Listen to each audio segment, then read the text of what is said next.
somebody is brought to see a doctor, for example, on public transport, that is actually going to be a vicious circle. So I wonder what recommendations you could give us to avoid that risk. Thank you. This one's for Dr. Maria, I think. Thanks. So the question is about infection in children and how we prevent transmission, chains of transmission from children and from parents. Thank you for this question.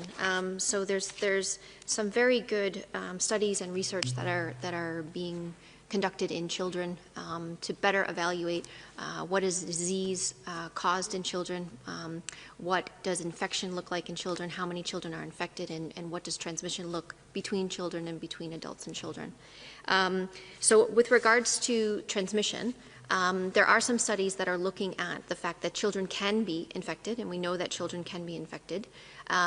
Children can be infected in their households if they're infected through contact with an infected parent, and they can be infected in other locations. You mentioned something like public transport. This virus needs people to transmit between. So if children are near an infected person, they can be infected. So there's a number of measures that adults and children, that all people can take to prevent infection. And it's the same for adults, it's the same for children. It's physical distancing of at least 1 meter. It's wearing a mask where appropriate where you can't do physical distancing. It's cleaning your hands with soap and water or an alcohol-based rub. It's practicing respiratory etiquette. It's staying home if you're unwell, following your local guidance.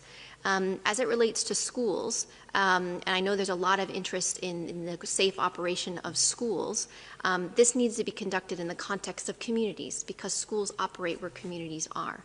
So if transmission can be controlled in the community, and the DG has outlaid a number of ways in which that can be done, which includes active case finding, isolation and care of known cases, contact tracing and quarantining of contacts, and then all of the measures that I just mentioned, children can participate in that as well.